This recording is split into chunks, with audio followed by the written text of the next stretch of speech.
COVID though, so. Kaylee, Brand. I'll go 3 minutes. Let me know 3 minutes, and then we're going to start. And we have one already connected? Yes.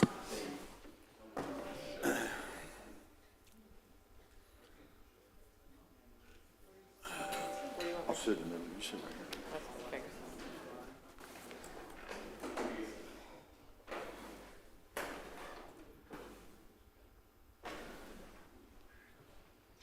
Morning, how are you, Mayor? How are you this morning? I'm good. Yep. Already. Ready? Yep.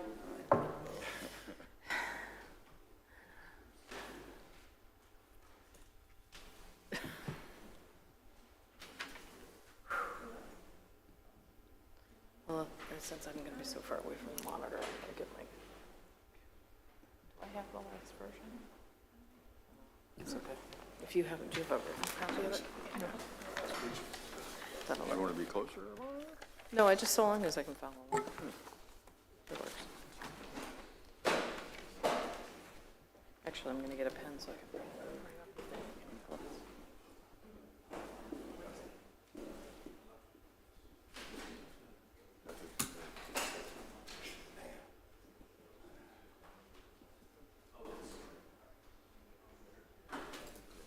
Kelly, good. Yes, thank you.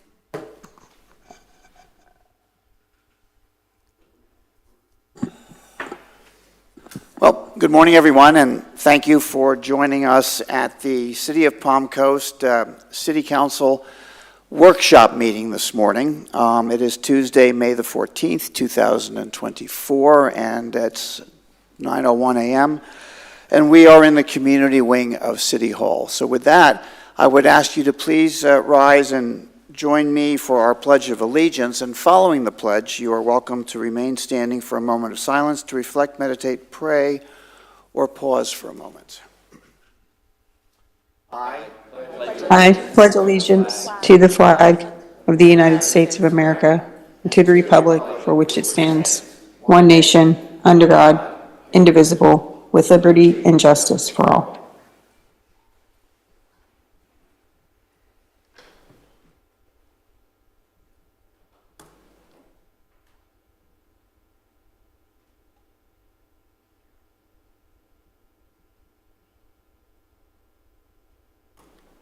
I thank you all. And if the clerk would call the roll for me, please. Mayor Alfin. Present. Vice Mayor Danko. Here. Councilmember Clufus. Present. Councilmember Pontieri. Present. And Councilmember Hyder is absent. Okay, just for the record, Councilman Pontieri is going to participate today in all facets of the meeting virtually, and I'll try to make sure that we acknowledge after each item for any comments, okay? So just for the public being aware of that. So with that, I would go first on our agenda to public participation. In order for city staff to be able to respond to your questions or concerns, please fill out a comment card with your contact information. The comment cards can be found on the table near the agendas or available from the communications and marketing director seated in the back of the room. Anyone wishing to speak may approach the podium, provide their name, and may speak for up to 3 minutes. Please direct all comments to the mayor. Be concise and to the point. Avoid delaying or interrupting the proceedings. And do not make any irrelevant, impertinent, or slanderous comments. Any person who becomes disorderly may be barred from making any additional comments and may be removed. And with that, I would invite our first member of the public. Yes, sir? Mr. McDonald? And if I could, Commander Finn, if you would join Mr. McDonald, I would appreciate that. And please let the record note that Councilwoman Hyder has joined the dais. We're going to try to get through this. Hey, how are you? Good morning, my brother. Good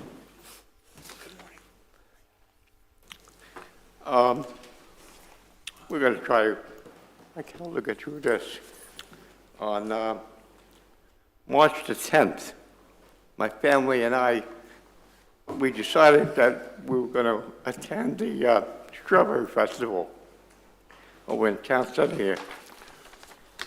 So we got out of the car and we were walking through the festival, and I suddenly became very weak. So I said to my family, "You folks go ahead, and I'm going to sit down." And I passed the Flagler County Sheriff's offices, and I saw my good friend, Mike Lutz. So I said, "Hi, Mike, how are you?" And I sat on one of the benches, and all of a sudden, I couldn't see as far as this officer. I was totally blind. So I said, "Uh-oh, Houston, we have a problem." So they suddenly came back, and I said to my daughter, "You better go get Mike." So Mike came over and he sat down on the bench, and he said, "What's the matter?" And I said, "Mike, I'm having a stroke." And he said, "Don't play games with me."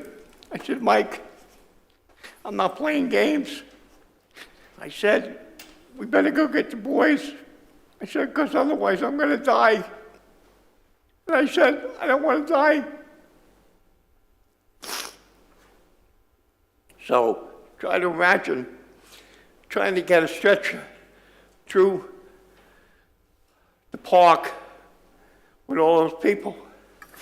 Well, they were able to get the stretcher through, and they got me on a stretcher, and back through the park we went.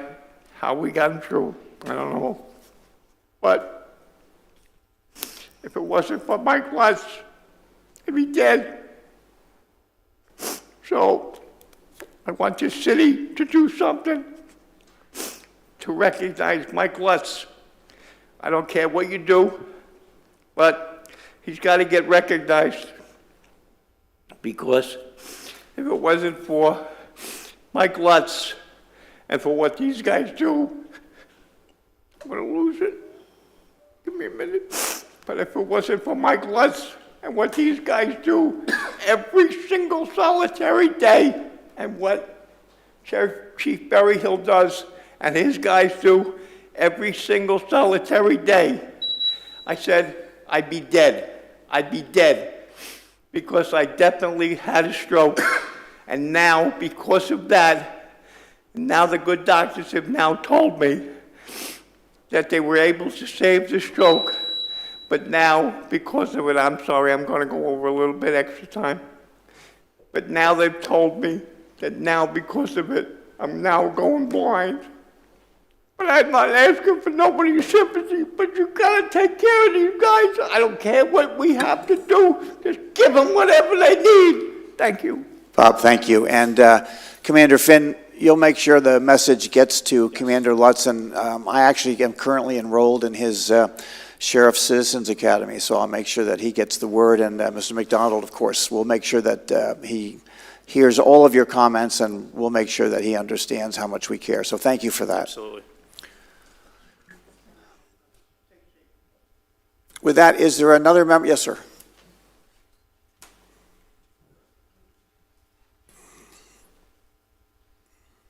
Good morning, Jeffrey Seib. Every day we hear of thousands of new folks coming to Florida. It's evident that Palm Coast is experiencing an incredible rate of growth at this time. When a rapid rate of growth continues unabated, there may be warning signs of difficulties on the horizon. So let's take a look at where we are going and where we have been population-wise in the city of Palm Coast. As we have heard, ITT at one time had proposed Palm Coast to be a massive metropolis of 750,000 people. That dream ended a long time ago. Right now, we are a city of over 100,000 people. It has taken us more than 40 years to reach this population number. So where do we go from here? What's in store for the future? For that, we have to get out our crystal ball and pencil and paper or computer and calculate the future population based on our rate of growth over time. What I did was calculate the city's average adjusted population growth rate percent for the last 10 years, then taking that value and going forward year by year. As I stated, it has taken us over 40 years to reach 100,000 people. My calculations say we will reach 150,000 residents approximately 15 years from now in 2039. This is not slow growth. What of it? Well, a growing population needs increased services with increased growth. Our water supply, our drainage, sewerage, police, fire, emergency services, our roads, and demands on natural resources will be even more stressed than now. Future city budgets must, of course, keep up with the services that residents require. The way we take this type of information is important. I prefer to see it as a wake-up call, so we can go forward with eyes wide open. So 15 years from now, which will be here pretty fast, no one can say with surprise, what happened to Palm Coast? The answer, it's happening now. The choice is ours. Thank you. Thank you for your comment. Is there another speaker that would like to address me at this time? Yes, sir.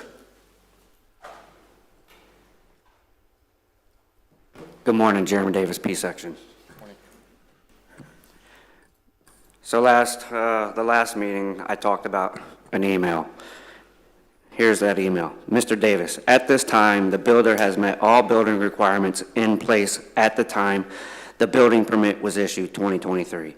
It is the professional opinion of our inspector that at the time of the stormwater final field inspection on May 2, that stormwater conveyance will work on 62 Parati and prevent water from 62 from entering your property. In the future, if there is evidence of water entering your property from 62 Parati Lane, it would be a code violation. And that process would begin against a new homeowner or builder under the 1-year warranty. We are still working with the builder to install a fence along your property line and to install a retaining wall as discussed in our meeting of April 29th. Both would be responsibility of the new home buyer to maintain. If the builder is unwilling to install the retaining wall, we will ensue the variance for an 8-foot fence instead of the traditional 6-foot fence. The builder has agreed to install a fence on the property line. We will continue to follow the progress closely and monitor the stormwater conveyance system. Sincerely, Lynn Stevens. So with that, when I read to start the process to begin, that means I would start the process to sue my neighbor. That's how I wanted to clarify that. That's how I read it, right? When it says start the process, because of code violation, and it's funny when you say code violation, I call them and they tell me to go to they refer me to stormwater, and it's just the same circle, run around, and there's no code violations happening. Nothing has changed. Y'all came out to the house. Nothing changed from this time we had storm at 411. Nothing changed, and y'all released the CO. Again, I'm asking to make it make sense. None of it makes sense. I heard that the new homeowner is a vet and wrote you a letter saying that they were a vet. Would you please release the CO? What about me? I'm a damn vet too. Doesn't make sense. So here I am against my neighbor that hasn't even moved in yet. And y'all have made this happen, clearly. And I see the puzzled look on your face. It's great. But when I read the email to you and it says start the process, how would you take that? It means start the process of a legal matter. This is ridiculous. I shouldn't have to keep asking for just peace of mind. I shouldn't have to worry at all. I should be able to wake up every day and not have to worry about my home flooding because of something that they allowed. That's the whole damn problem. Is there another member of the public that would like to address me at this time? Thank you, Jason. Seeing no one come forward, I'll close public comment, and we'll move on to our first presentation today, which will be an update on the comprehensive plan. Thank you, Mayor. Good morning, City Council members, City Manager. I'm Ray Tyner. I'm the Deputy Community Chief Development Officer. And with me to my right and to your left is Kathy Ebal. She's our consultant helping us with the project with her team. And Brittany Kinshaw to my left. So we are back. The last time we went to a workshop, we discussed and provided our draft vision statement and our draft guiding principles, and we received some feedback from City Council at that time. But what we had said is that we were going to go back and for the last, I think, month and a half to have that on Social Pinpoint, do some more pop-up events, and try to reach out to many as the public as we can on our draft vision statement and guiding principles. So today, what we're going to talk about is just, our first phase 1 overview and our phase 2 community engagement, and Brittany will cover that portion of the presentation. And then I'm going to cover our draft vision statement and our guiding principles. And then Kathy, after we finish the vision statement and guiding principle discussion, Kathy will talk about just kind of pepper in a little bit of our proposed goals, themes, and really wanted to highlight how our guiding principles tie into our goals that would be established through the comprehensive plan. And then we'll talk about our next steps. So I am going to hand it over to Brittany so she can talk about our phase 2, phase 1, and our great success that we had on our community engagement. Okay, so for phase 1, you'll remember that we started our community outreach efforts for the Imagine 2050 plan in October. And between October and March, we hosted or participated in over 24 pop-up events. We held numerous meetings with established organizations like civic groups, HOAs, and others. And then we also maintained that interactive social website, our Social Pinpoint, that Ray mentioned. And we were able to reach over 6,400 people on that platform as well. And we used all of our communication channels, including social media campaigns, our email newsletter, media coverage, the city website, and then all of these in-person opportunities to share about the plan and really seek input from the community so that we could formulate a plan that works for our residents. Moving on to phase 2 was our data assessment phase. And at that point, we were able to work with our consultants to analyze all of the data that we had collected to that point. And then we were able to create those draft vision statements and the guiding principles that were part of your discussion at your March 12th workshop. So we took that input, we updated our interactive social website, and we continued to gather feedback from the community on how they felt about those draft vision statements and the guiding principles. I would say that we received overwhelming consensus from the community on those guiding principles. I don't think there were any negative responses throughout that entire process. Most people agreed with all of them. And then we also were able to take feedback from the vision statements, and we created a modified vision statement that we'll present to you today. Ray will do that in just a bit. One other thing that we did through the city manager's LIGHT team, which is the Leadership Intern Training Experience, is we were able to go and outreach with our youth, with the students in the Flower County School District. And we visited one elementary school, one middle school, and both high schools to get feedback from them on what they want to see for the future, because as we know, they're going to be our future. So I wanted to show you some videos that we took. These were completely unprompted. We had talked to them about what the comp plan was, and then just asked them what their big idea was for the future of Palm Coast. And as I play these very short videos, I think you'll see that every one of the guiding principles that we developed through this process are covered by these kids, which is kind of incredible because we didn't expect them to have the kind of big ideas that they did. But let me see if I can play these. I'm Gia.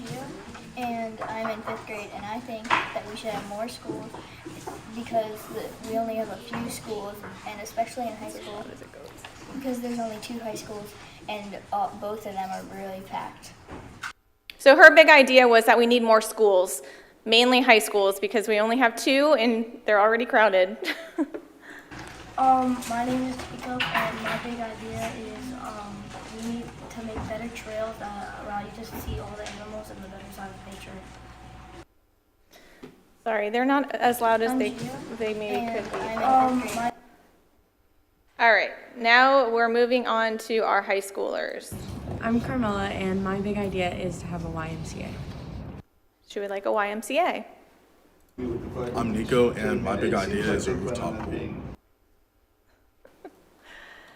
I'm Carmela, and my I'm big Nico, idea is... and my All right, now these are our middle schoolers, and they are part of the future problem solvers. So they were already in the mindset of solving future problems. Hi there, my name is Ryan. My big idea is getting better parks and recreation and a better infrastructure in Palm Coast. Better infrastructure and better parks. Hello, my name is Cedric, and my big idea is better public transportation. Right now in the city of Palm Coast, it is very hard to get around without a car. Better transportation. Hi, I'm Holden, and my big idea is to have a planetarium to teach people about outer space and or an annual competition to attract people to Palm Coast. We can call that economic development. Hi, I'm Sydney, and I want a labor and delivery department in the hospital so people don't have to drive out of Palm Coast to be able to give birth. Hi, my name's Jacob, and I think we need more museums and another place like European Village. Hi, I'm Xavier, and my big idea is maybe more activities for families so that we are more connected with each other. So that was the feedback from the students, and we have the Post-it notes on there as well. They had tons and tons of ideas, and they even took it upon themselves to take our little grab-and-go cards that the Light team had made and pass them out to their friends and their fellow classmates so that they could go online onto the Social Pinpoint and go ahead and give their feedback as well. So even though we were only able to meet with a few classes, that word was spread throughout the school just by being able to meet with them. So it was really great and really cool to hear their ideas. You know, I appreciate your inclusion of the youthful participants because, you know, I think I've made this comment before, but when I look at the younger generation, many of us are, you know, set in ways due to a variety of experiences over many, many, many years, which is great. That experience is institutional, it's very helpful, it's to some extent invaluable. But I will continue to preach that the way the next generation collaborates, prioritizes, communicates, presents, and thinks about the world of the future is really quite different than the way we may see it. And there's only one for sure truth in that. And that truth is that the way that generation sees things is the way the future will roll forward. Not because we are going to draw from the past, but the way they will implement and execute based on their ideas for the future. So I would always be a supporter of getting their input and helping them shape a future that is correct according to their way, which is the way of the future. Any other comments at this time from City Council, or do you want to wait till we get to the end of the presentation? I'm good for the moment. Councilwoman Pontieri, any comment so far, or do you want to wait till the end of the presentation? I can wait until the end. Okay, sorry to interrupt, please go ahead. Thank you.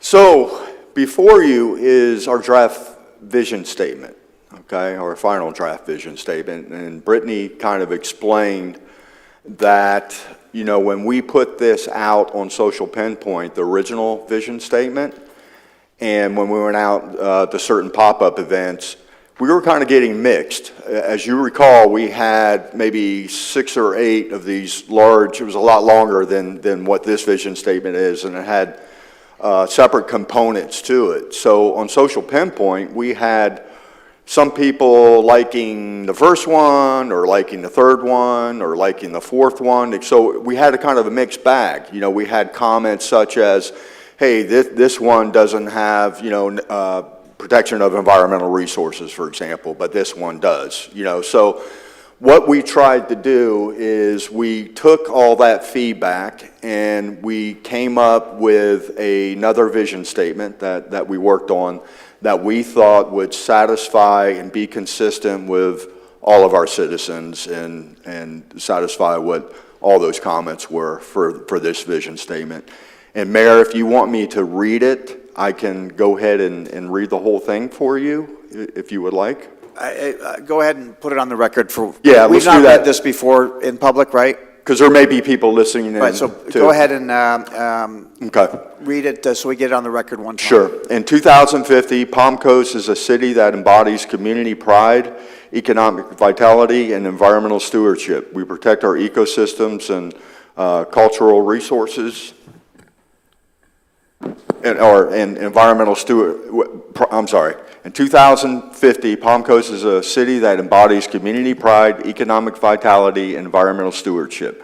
We protect our ecosystems and cultural resources while developing recreational spaces that encourage active lifestyles and appreciation for nature. We foster a strong sense of community pride and a positive image, celebrating our diversity and promoting inclusivity throughout our city by generating diverse economic opportunities and promoting lifelong learning. We ensure growth and prosperity for all residents while prioritizing their health, safety, and overall wellness. Our commitment extends to providing varied housing options to meet the evolving needs of individuals and families across different life stages. We are a city with efficient traffic circulation, smart managed growth practices, and well-maintained public facilities that enhance our quality of life.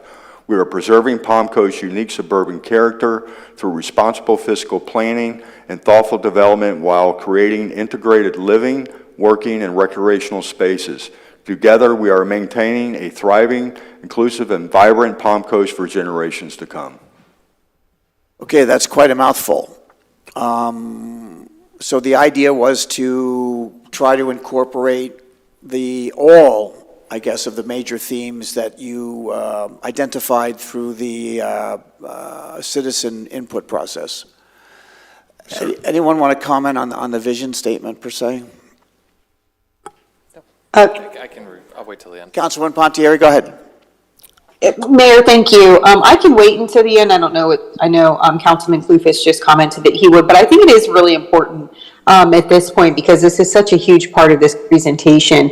I have to say, I agree with you, Mayor, that I felt these were somewhat clunky, but I also kind of felt like they were muddled. So to me, when I look at the guiding principles, they seem to fit into kind of four main categories, and that's, economic development, kind of our parks and rec, along with our natural resources, and then our community and the positivity that we want to create and have reflected, and then finally infrastructure. And to me, the vision statements kind of muddle all of those together rather than explicitly focusing on one of those kind of guiding principles for each different vision statement. Additionally, I feel like we're missing some of these principles. There's no mention of public safety, and I know that public safety is so important to so many of our residents. I was actually looking at our national survey results, and it's one of the top things that our residents appreciate and want to make sure we have in our community, and it's completely missing from the vision statement. I think there should be a stronger focus on infrastructure as well, because if we look at what our residents really want, they want that strong and resilient infrastructure, not just now, but also for the future. So I have to say, I don't want to be negative, but I kind of feel like these vision statements miss the mark a little bit, if I'm being honest. I do think that there could be a better effort to really make sure the guiding principles are encompassed in these vision statements, but that there's a clear dichotomy between each vision statement, kind of like we have in our SAP. We have our pillars of priority, and you can tell what each pillar of priority,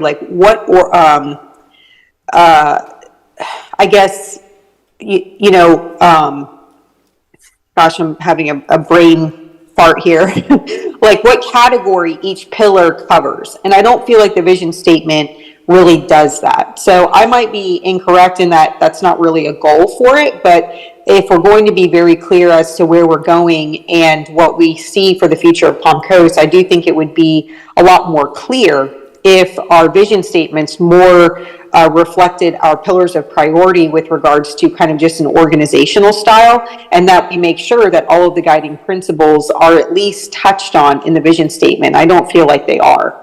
Yeah, if I can jump on that as well, I would also say in addition to public safety, there's not much mentioned about cultural arts or things along those lines as well. And I was going to touch on that about later on at our recap, because it doesn't seem like cultural arts were something that was part of the list of priorities that had gone out to people and come back. But I agree with Councilwoman Pontieri. There are some things that seem to be lacking from the mission statement, but yep, I just wanted to put in the arts piece as well. So would city council members like to, in the next couple of days, make a list and submit it to city manager on the things that you think should be highlighted within the vision statement? Would that be an appropriate? I don't want to disrupt your process, but I'm trying to be sensitive to, so for example, in bullet 2, I mean, health, safety, and the welfare of the residents is mentioned, but it certainly isn't highlighted, and doesn't necessarily correspond to, here's the important thing. You want your community to understand what you're saying, and if you're burying some of these thoughts, conveying them in a less clear way, it may not be accomplishing the mission of the vision statement to be really clear to the public. So I would support taking one more stab based on city council members just offering up no more than a bullet, but even words that need to be aligned with our pillars. I think that's important, and need to be prioritized in this vision statement. And maybe I'll ask staff to help me better understand what is the purpose of the vision statement. Let's make that clear right up front. And if I'm jumping the gun, I'm sorry to throw your presentation out of whack here, but we're here, so let's do it. No, we actually, this is the time to talk about the vision statement. Good morning, Councilman. Morning.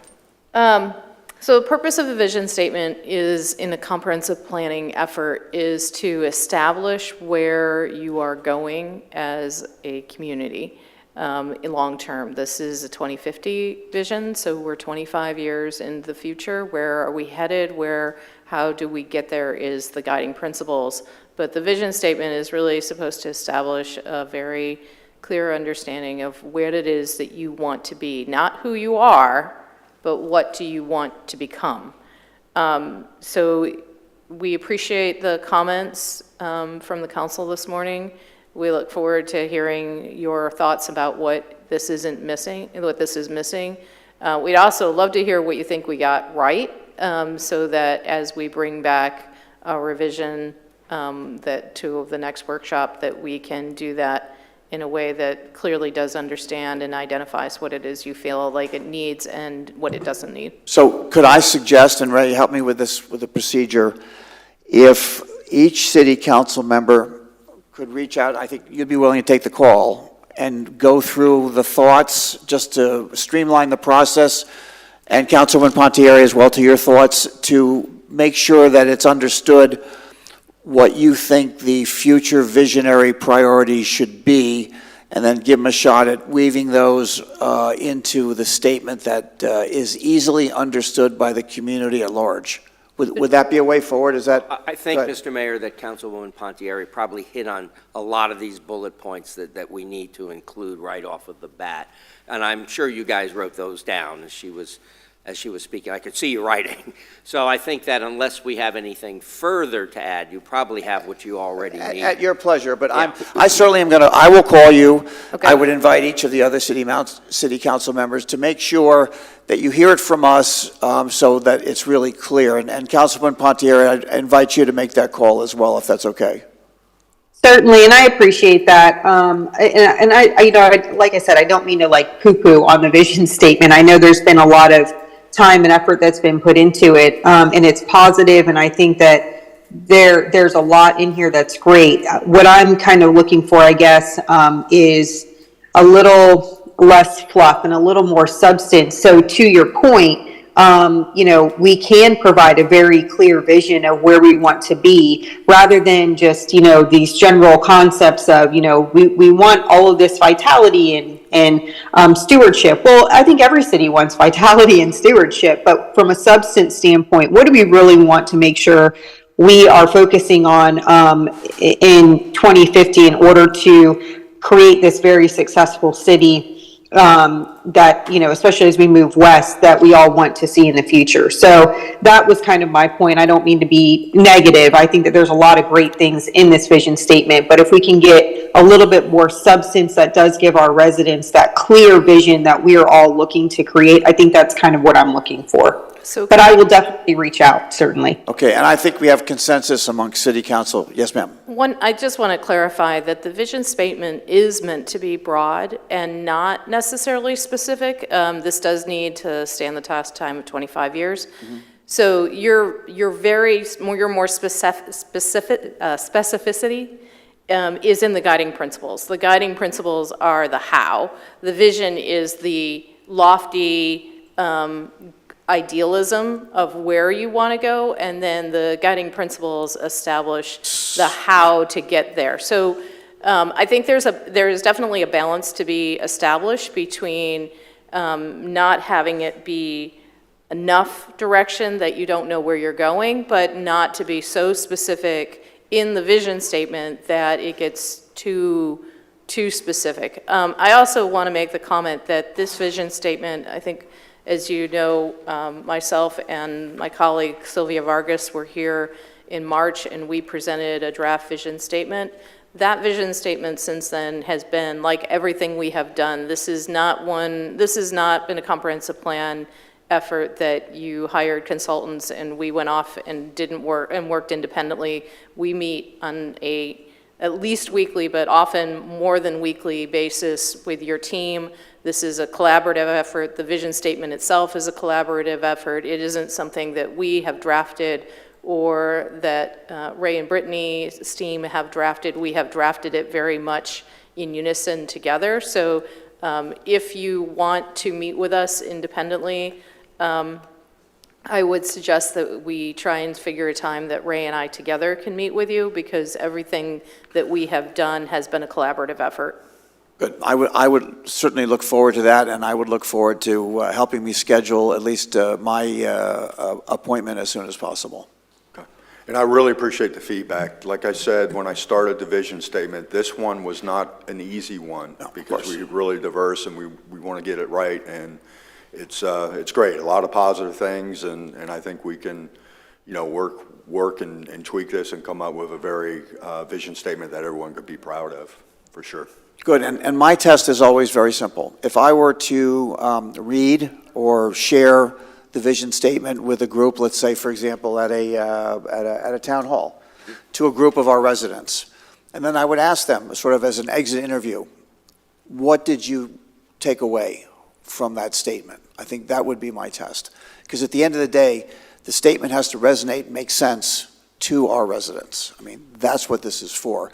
Now, admittedly, we're asking our residents to look forward into the future because we're going out to 2050, but that's what we're working with. So that does make it very complicated, and we do understand the difficulties that are associated with a project of this magnitude. So I'm sorry to have interrupted, so do you want to proceed with your presentation? Now is a great segue to our next slide, okay, and our guiding principles. The opposite is, wow. When we did the community feedback and took everybody's input and feedback, we came up with some guiding principles based on what the community said, and we kind of categorized these, right? That would be, and like Brittany said, I don't think we had any negative remarks whatsoever on this. So we are prepared to go with these guiding principles based on the community, and this is really great. I'll go through these, and as you look at the screen, you can see the little symbol, right? So we developed these symbols on these guiding principles, right? That the community developed, helped develop these guiding principles. We have a symbol. So the idea, as we get more detailed into our comprehensive plan and we bring you back goals, objectives, and policies, we're going to highlight these symbols on every goal and every objective, so you can tie back these guiding principles back to the goal and back to the objective of our comprehensive plan to make sure that we are, that the community and the plan are kind of unison. That's kind of the goal of this. So, And just a footnote, my understanding is these are not in an order of priority. These are just however you put them on the list. So Absolutely. we should not be assuming that the first one is more important than any other one. That's correct. Okay, just want to be sure. Yeah, definitely not in any priority. So we have protect ecosystems, natural and cultural resources. We have develop parks, recreation facilities, trails, and open spaces. Encourage a positive community image. Generate economic development and job opportunities. Prioritize community health, safety, and wellness. Support opportunities for a variety of housing choices. Enhance traffic circulation. Maintain and upgrade public facilities and infrastructure. Uphold responsible fiscal planning practices. Preserve suburban character in existing areas. Promote work, live, and play in appropriate areas, and expand opportunities for quality education. So, Mayor, City Council, these are our proposed guiding principles. And these, again, are the result of digesting the input from the community at all the various activities that you shared with us earlier. Yes, sir. Okay. Okay. I guess this is another point. The city council members, keep moving through the presentation? Sure. Councilwoman Pontieri, any comment at this point? No, I think these are great. Okay.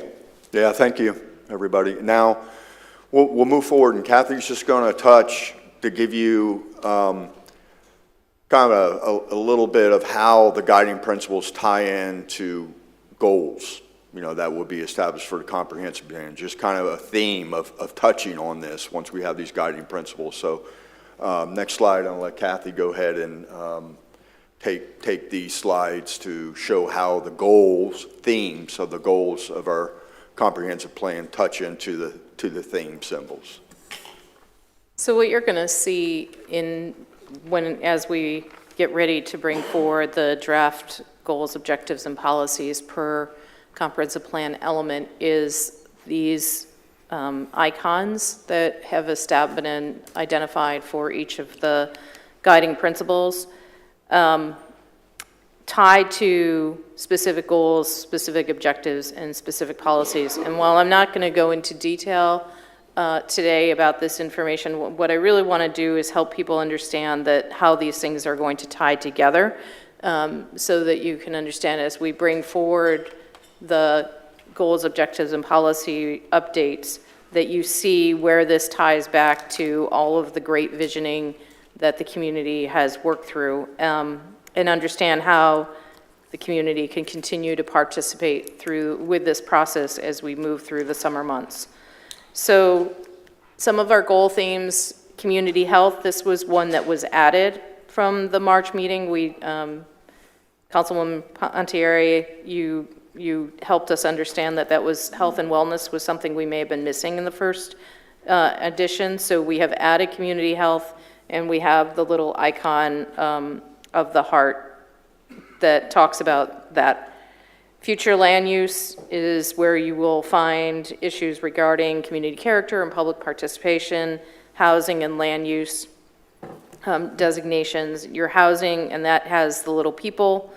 Your housing element has the little house, and this talks about neighborhoods and housing and different types of housing, life stage housing that is required for all stages of people's lives, from from birth through senior. Transportation is where we will talk about issues regarding multimodal transportation options, level of service standards, whether people get around by car, bike, walking, golf carts, however it is they get around your community, that will be addressed through the transportation element. The public recreation and open space, this is where we're going to discuss all issues related to active and passive recreational and open space activities, active being active playgrounds or active field space, and passive being open fields or hiking trails or the like, and what their value to the community is as a whole. Infrastructure is where we will talk about all utility issues so that we understand and recognize how to address utilities. Clearly in this community, Palm Coast infrastructure is an important issue. We heard about it in public comment this morning. Almost every meeting I'm here, I hear someone talk about infrastructure, so Even it's the high something. schoolers from earlier. What was that? Even the high schoolers from earlier were talking Yeah. about You heard that? infrastructure. Yeah. It's not usually something, most people don't even know, have never even heard of the word, let alone know the value of it to a community. So infrastructure is something that we'll be focused on, and again, we have a little icon for infrastructure. Conservation and coastal management, being a coastal community, this is indeed something that is very important, and it ties to infrastructure and public recreation, open space, and future land use. It's why this element will be presented in the latter parts of our discussions, because it is something that really encompasses a lot of what Palm Coast is, given your location as a coastal community. And as hurricane season approaches, we all understand the need to be wary and be mindful of our location near the coast. And then intergovernmental coordination, this is all issues that result and reflect coordinating with our intergovernmental partners at the county and surrounding municipalities, as well as the state and regional agencies and authorities, recognizing that the city of Palm Coast by itself, there are a lot of items that we care about, but we are not either solely responsible for or cannot do by ourselves. So working in coordination through intergovernmental coordination is something that we'll deal with in that element. And then capital improvements, this is your capital planning.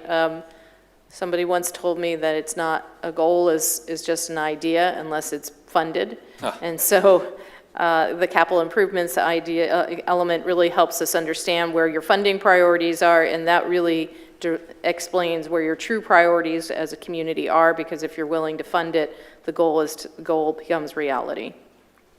The property rights element is an element that deals with property rights, and this is both from the individual property owner as well as a larger property owner who may be developing property for future. So we recognizing that property rights, that we as individuals who own our own home, we have rights in the community, as well as people who own larger pieces of land and are looking to develop them. They also have rights, and understanding the balance between those. And then the public schools facilities element, I mean, just the very first student that talked about today, schools is really important, and it is something that we understand. It is a raging major driver of where people choose to live, whether they have students or not. We know that housing values and good schools are intrinsically linked together, and so this element will help us make sure that the students and the schools and the community are better because of the schools that we have. So those are our major goal themes. We will be bringing these to you, and we're going to talk about just in a second how we'll be bringing these to you, but are there any questions about our major goal themes that are tied to the comprehensive plan elements? Well, there seems to be a lot of overlap. So when you had your box on interlocal and government pieces, so all the way your first slide, which had to do with, I think, public health, it seems to me that becomes a county initiative, which certainly could be supported by the city, but I'm seeing this overlap repeatedly, and then when we get down to schools, to finish it off, I'm questioning not our commitment to having the best schools in Florida, but what is our actual ability to plan and to make that happen? I mean, is that beyond our, being dreamy is one thing. I'm trying to be realistic here. Does that really fall in our venue? So, so schools is an optional element. Not all local jurisdictions have one. Our team recommends that that jurisdictions do maintain a schools element. While it isn't directly in your purview, it is the school district's responsibility. It is something that you do have a role in, and the coordination between school planners and between your local planners and your local community are intrinsically linked. Like I mentioned, we know that the housing values are very much tied to your schools, and so we believe that the school element is really important because it establishes and recognizes your role in helping work with your school district to ensure that schools are great.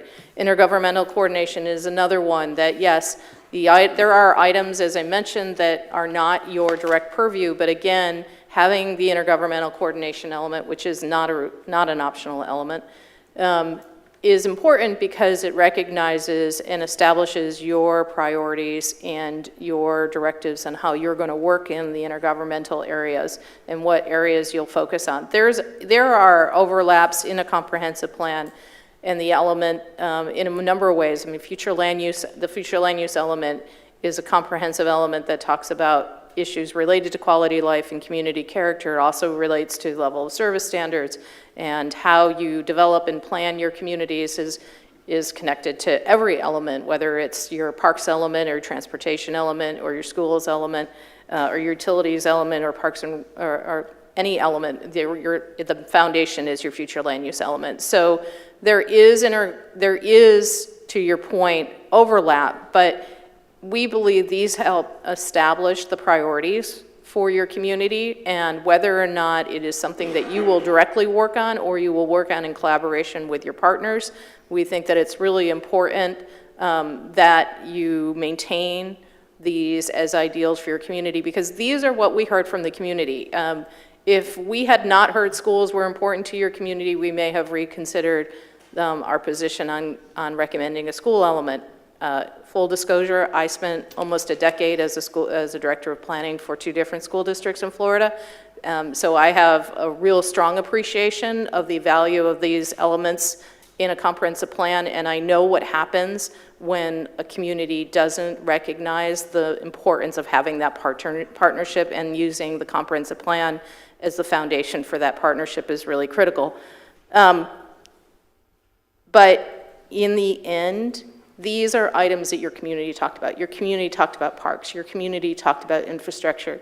Your community talked about housing options. Your community talked about making sure that growth and that how you grow and where you grow is important. Your community talked about having opportunities, like the student mentioned, that having opportunities not to just have to be able to drive everywhere in your community, but to be able to use bus, to be able to walk, to be able to bike in your community, those different transportation options are important to your community. These all reflect, and very distinctly reflect, not just what one person said, but as a consensus, what your community said to us. Okay, and just so I can clarify and perhaps refine my question to you. So as the past president of the Flagler County Education Foundation, currently the chair of the School Interlocal Concurrency Committee, you'll find no greater supporter of a better school system than I am. The reason for my question was I don't want to falsely set expectations out in the community that we have some authority over decision-making that we may not have. In other words, the community may think that this is an initiative of ours, but in fact, the actual mechanical operational decisions are going to be made by the school board and its own government. Mayor, that's well said. Okay, there is a role for the city and there's a role for the Flagler School Board. Right. The city's role is not to determine what curriculum they have, correct? So, but we do have a role to make great schools in Flagler County, for example, in our interlocal agreement, for example, in our comprehensive policy, having a representative from the Flagler schools sit as a non-voting member with the PLDRB to make sure that when applications are coming in, we have safe routes to the school. We have school bus stops, right? We have capacity. We help facilitate through Flagler schools in the city to make sure that we are going to have capacity. Maybe we want to have shared facilities. Maybe we want to help and we participate in siting where a future school site may be. So there are definitely a lot of those type of responsibilities and roles that we can help to make Flagler have great schools. Well said, and I think that clarifies it. I just wanted you to understand, I just didn't want to falsely promote expectations that were unrealistic. Any comments from city council members at this point? I think what you just said, though, on the school situation sums it up quite well. Thank you, sir. Good, thank you. Yes, Kathy, Ray, Brittany, I know that you spent a lot of time putting together this presentation.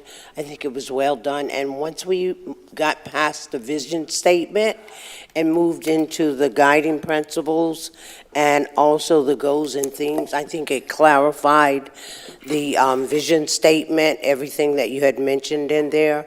So I'd like to say thank you for the presentation, and I know that once we begin putting all of this together for the city, the council, the county, and everyone that's involved in this project, from all the work that you've done, I believe that it's going to come together, and we'll get through it through 2050. Thank you. Good, and please understand, schools was just one example. I'm not picking out schools, it just happened to line up with the slides. There are other areas too which will also require additional description in terms of their overlap and our actual abilities and responsibilities. I would also Well said. I would So- also just like to say thank you, and I agree with everything Councilwoman Hyder just said, and thank you, Mayor, for breaking out the distinction between the local entities as far as governments, that we're still all in this together, and I think that's what this comes down to. So thank you guys very much for all the hard work you're doing. And to that point, the items that we include in your comprehensive plan are the areas that we have influence. Like Ray said, for the example of schools, we don't participate in the education, but we talk about how do we site, locate, ensure there's capacity for. So there was, are we going to miss the one slide? Yeah, we're Okay. just going to go through the next steps. So the next steps moving forward, these are the workshops that you will see, but prior to the workshops that come before yourselves, there will be additional work. For example, the next workshop that we will bring forward is for the elements of the property rights, intergovernmental coordination, and public education. We are bringing these elements forward first because while there are modifications and updates to it, they haven't gone through significant changes. You already had a lot of great policies on these sections to begin with, so there isn't dramatic changes. So that'll be the next one you'll see, but before you see it, on May 29th, we'll be at the PLDRB, the Planning Board, and walking through the changes and updates with them. We will also be presenting this information on the website so that the public can have an evaluation and see what changes and updates are being made to these elements. We will also be continuing to do workshops and community events to present this information to the public. So just so you understand, you are seeing but the final step, which is our workshop to you. But before we get to you, there's other work that's happening with the community so that we can continue this discussion and help them understand how the vision becomes reality through the guiding principles and then the implementation through the goals, objectives, and policies. So it is very important for the community to understand that staff has been tasked with this initiative, this project. Those seem like small words for the amount of work that's being done and will be done.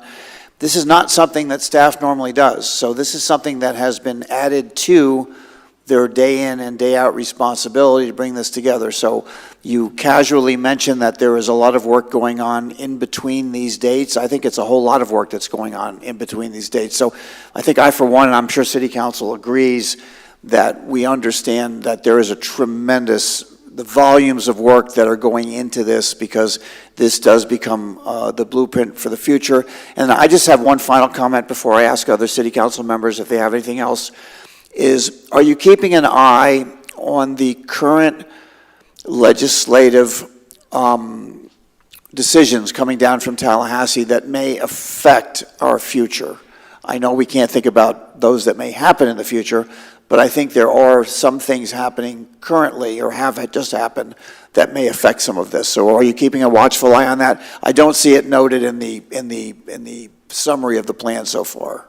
So we don't, to us, that's just part of our day-to-day work. Okay. I mean, it's not something that we highlight because if Tallahassee makes a decision and it affects how a comprehensive plan is updated or things that we need to consider or evaluate, then those are just things that we do through the natural course of the work. But yes, of course, we are maintaining and are very aware of what has happened in this legislative cycle and things that did not get passed in this legislative cycle but could become passed or become brought up again in the future. So we maintain a very strong awareness of what public policy is coming out of the legislature. All right. Thank you for that. Councilwoman Pontieri, would you like to comment at this time? I think we're getting near the end of this presentation.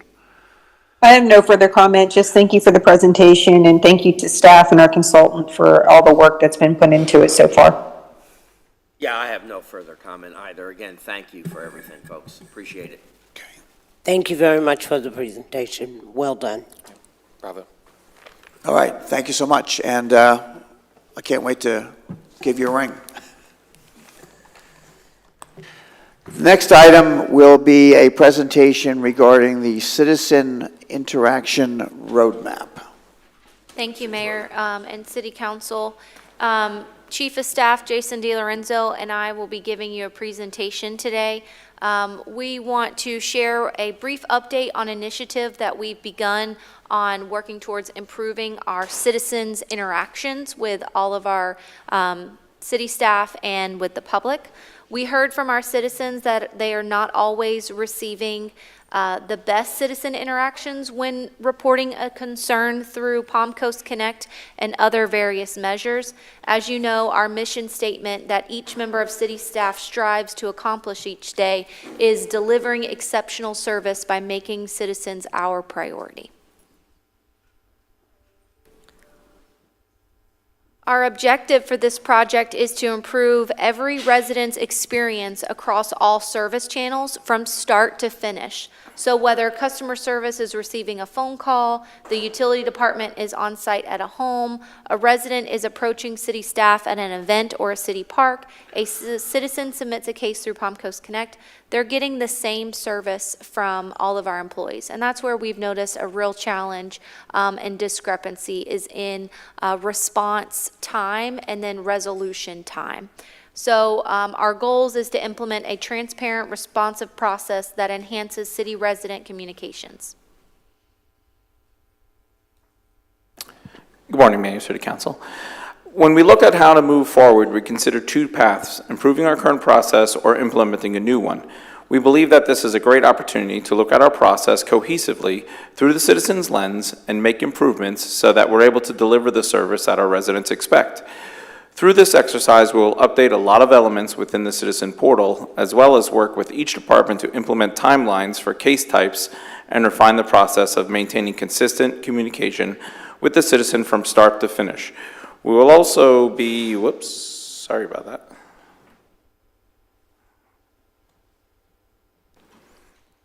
Implementing citywide training to ensure that, like we spoke about earlier, all staff within the city are responding to citizens with the same level of customer service.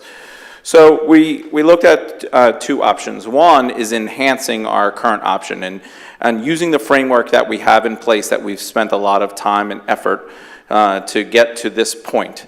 The other option is a very expensive option of starting over, and we don't suggest that option.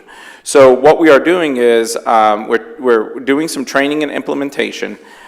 We've assigned some folks to work on some standard operating procedures across the city to answer questions in a timely manner. We've also are doing some IT software adjustments to the email templates, which can be confusing and kind of, they're a little bit bulky when you receive them. And update our contact management and do some dashboard enhancements as well for internal staff. And then the really important part is cross-departmental collaboration, where everyone is having the same type of training and understands the objective. So we have a 4-phase process. We've already started phase 1.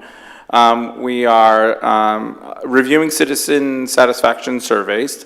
So we've developed this approach, and we created citizen interaction guidelines for all city staff. Our customer service team is reviewing citizen satisfaction surveys on a daily basis to ensure we're meeting the expectations of our residents, and they're following up on any negative responses. We've also created a super user group that is going to work on making modifications to improve process by development, by department. So each department has users in the platform that are most familiar with the platform, and those users are getting together to work on making some enhancements to the platform. For phase 2, we'll revise some of our automated email templates associated with different case types, clean up the system a bit, and remove duplicate emails and cases. Also, we will implement customer service training for all city staff to maintain the same customer experience no matter which city department you're speaking with.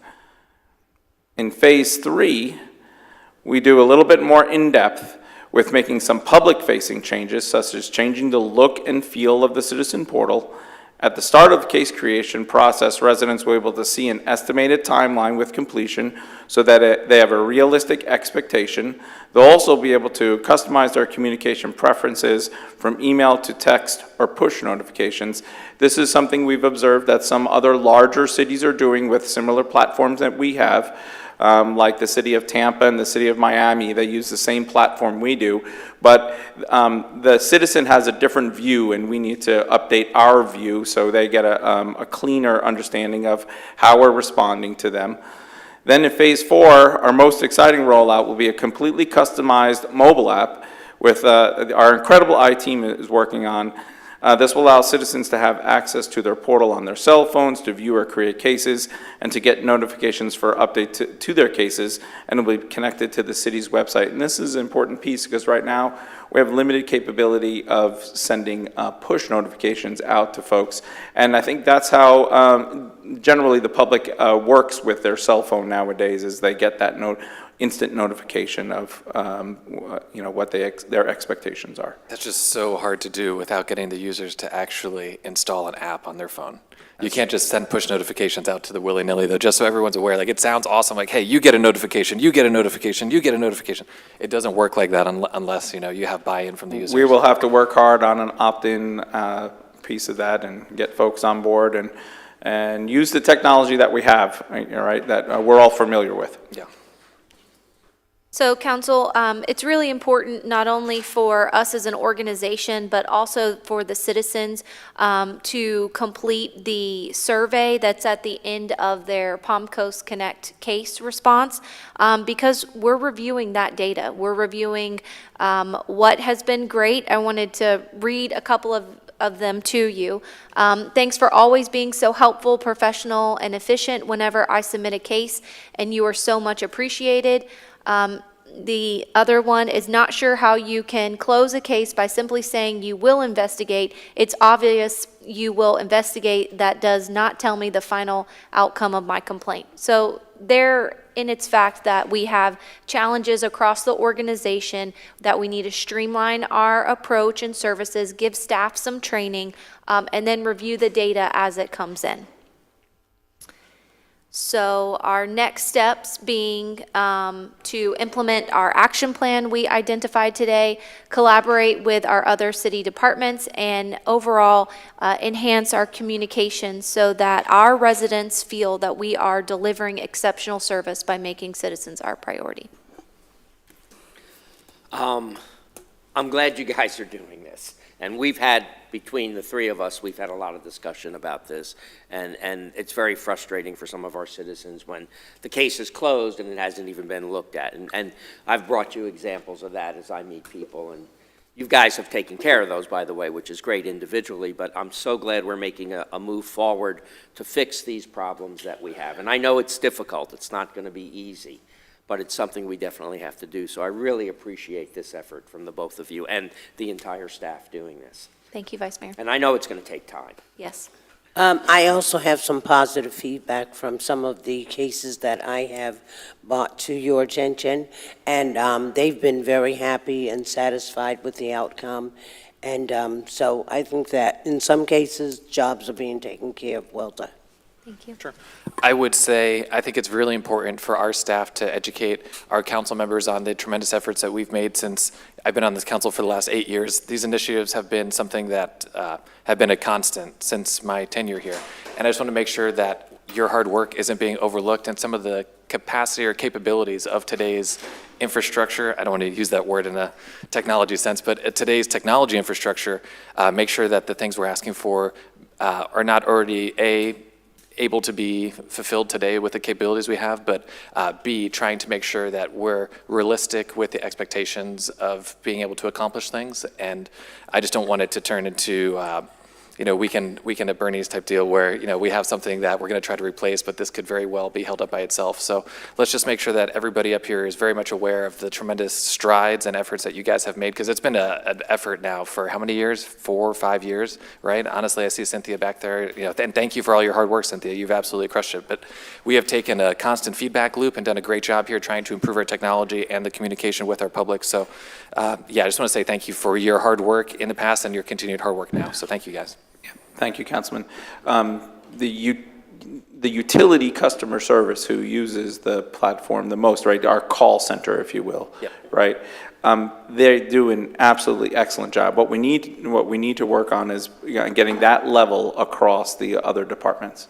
Yep, and maybe also education on how that all ties into like the Lightning component as well for some of our fleet availability and their wherewithal and basically usage and efficiency numbers. But the Lightning component to this also ties into the whole thing. So thank you, guys. Councilwoman Pontieri, any comment?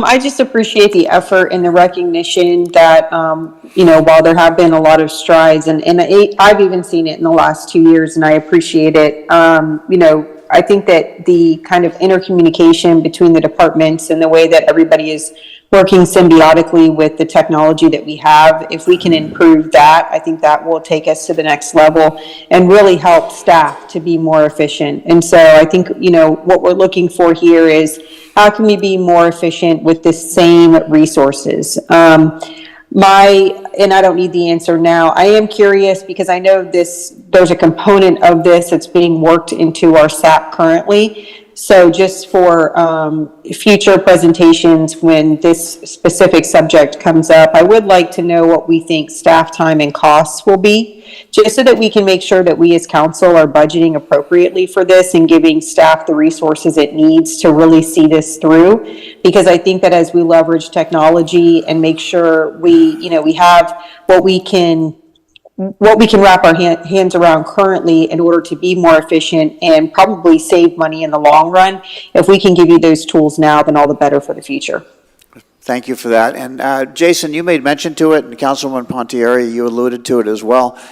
Just important to point out to the public that one of the big differences between the communication from the city and the communication, for example, from the county is the utility component. So the utility component compromises or requires a huge investment of our overall communication budget, blood, sweat, and tears, and time, which makes us very different than trying to compare our budget number to the county or to any other municipality that doesn't have a utility that they deal with. The other comment that I wanted to make is I understand that you're asking folks to complete a survey after each, which I think is great. I'm not clear yet on what the metric for success is. In other words, I've heard the comment sometimes, what does success look like? So, a year from now, how do we know that we are better than we were? So I'm not asking for the answer now. That's one of my SAP priorities, which would be include a metric, because all of our SAP priorities are going to include a metric for evaluation so that we know that we are going in the right direction. So this would be one of those that I would be looking for a more finite or definitive metric to show that we are making progress. Questions? No, understood, Mayor. Thank you. All right, with that, everybody, thank you very much for the presentation and your hard work to get this to us today. Our next item number 3 presentation is roadway construction projects.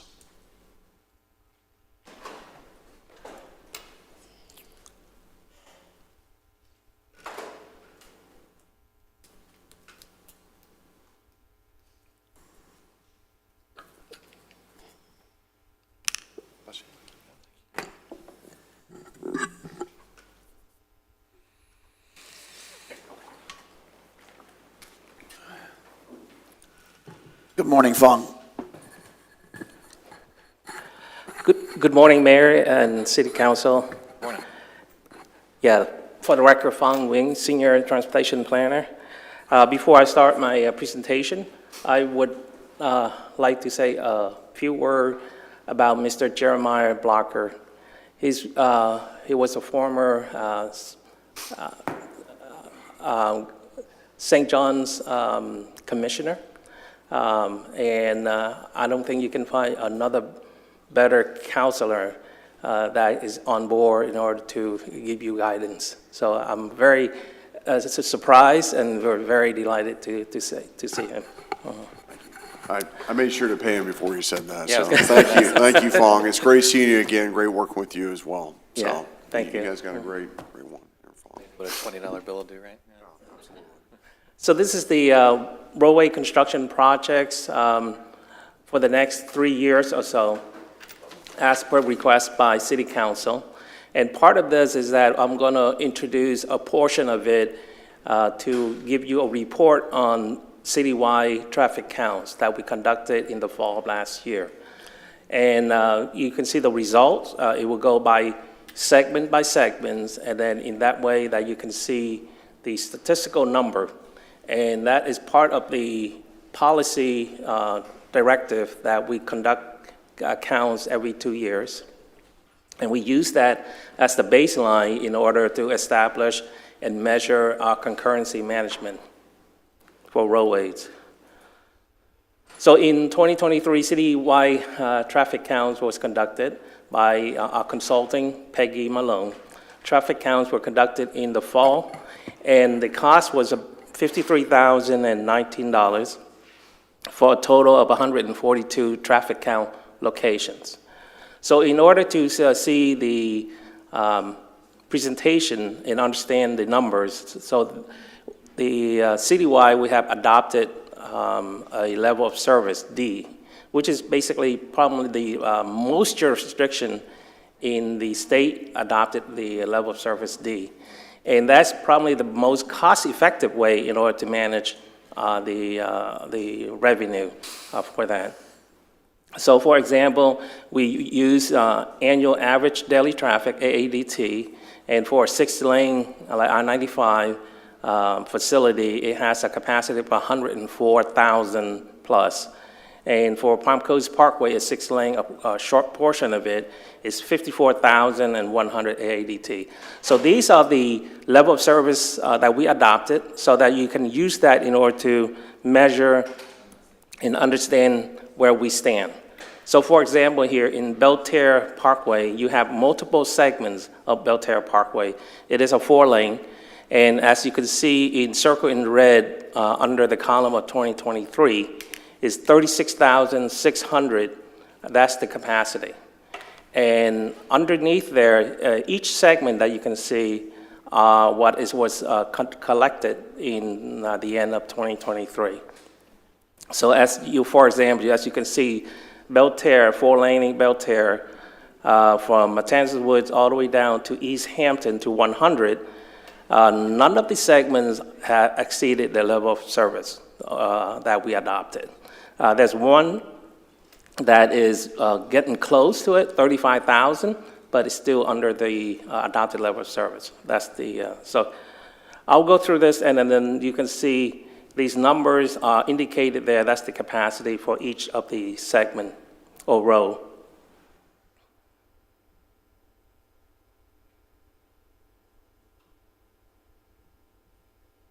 And one of the most traveled roadways also is Cypress Point. It's a 4-lane, but you can see the indication there, the traffic is not, is still under. And one of the most talk about roadway is Florida Park Drive. And look at the number that we collected is the adopted level of service is 17,600, as you can see under Farnsworth Drive, because they are a 2-lane facility, so it's Florida Park Drive. But the numbers are basically half or less than half of the capacity. So we highlighted here is one road that surpassed the adopted level of service or the capacity is Old Kings Road from Farragut Drive to Palm Coast Parkway. It's a short distance, but later on I'll get into the construction projects. You see that we already have a project that to address that.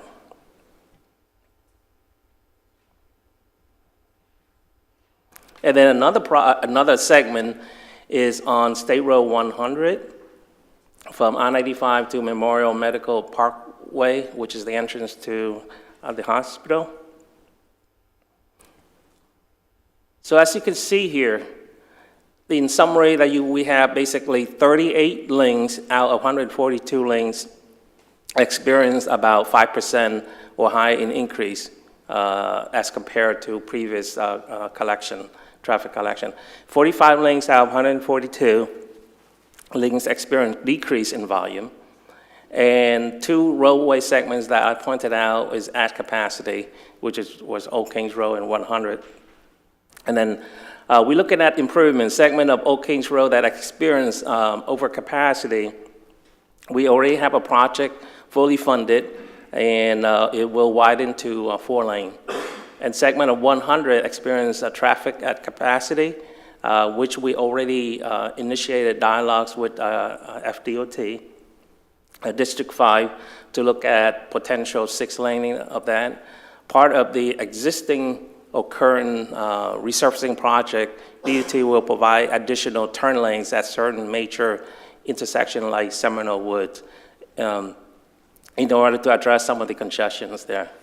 So in overall, the traffic counts overall is that it's flat to modest increase in traffic volume, and as expected with the population growth. So now I will go into the presentation for roadway project, construction projects. And first, I'm going to start with state roads.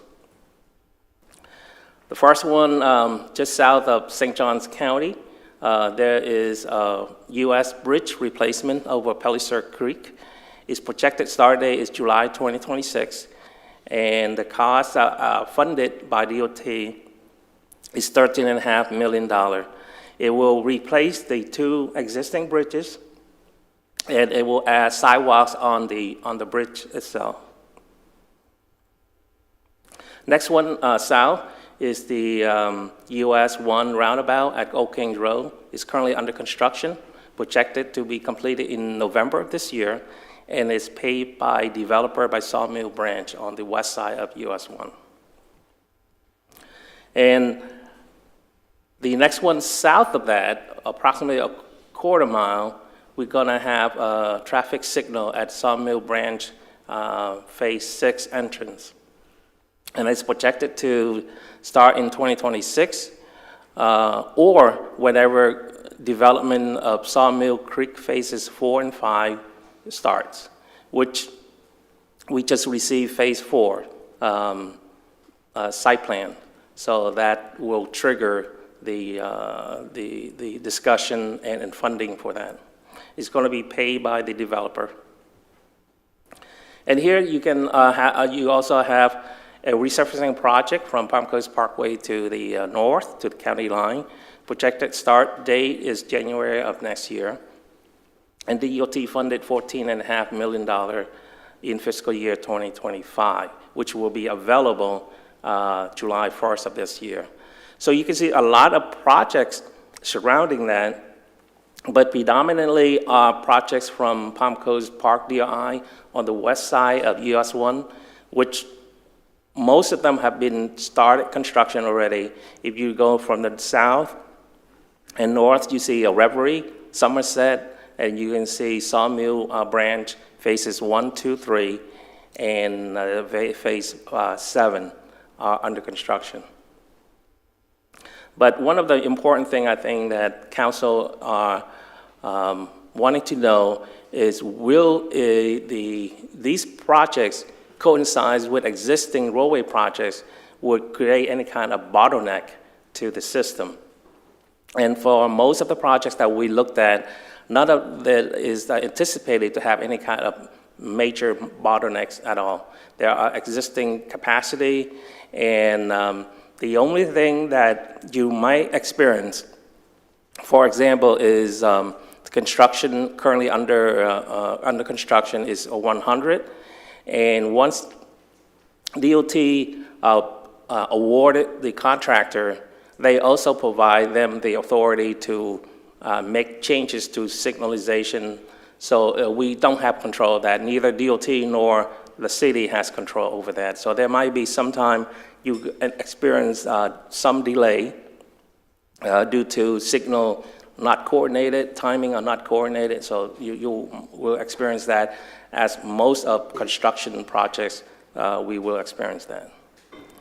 The next one you can see is another US 1 resurfacing project that will start at East Ridge Avenue in Bunnell to Palm Coast Parkway. Projected start date is this fall, and is allocated $20.5 million for this year. You can see also another project at the I-95 interchange at the Matanzas Woods Parkway. Currently, there are no traffic signals on the on-off ramps on both sides, east or west, and DOT has recognized that there's an issue there due to very high volume in the morning and the afternoon of Matanzas Woods. And so we don't have any further information relating to when the construction would start, but they are currently doing a study, and as soon as after the study, then construction will follow. Basically, they're looking at installing signalization on both sides. They may also modify how it flows as well, and we can get into that. And also on I-1A traffic signal at Camino del Mar or Yacht Harbor Drive, they're going to install new traffic signals there. As you cross the toll bridge, you will hit into a four-way intersection that will become a signalized intersection.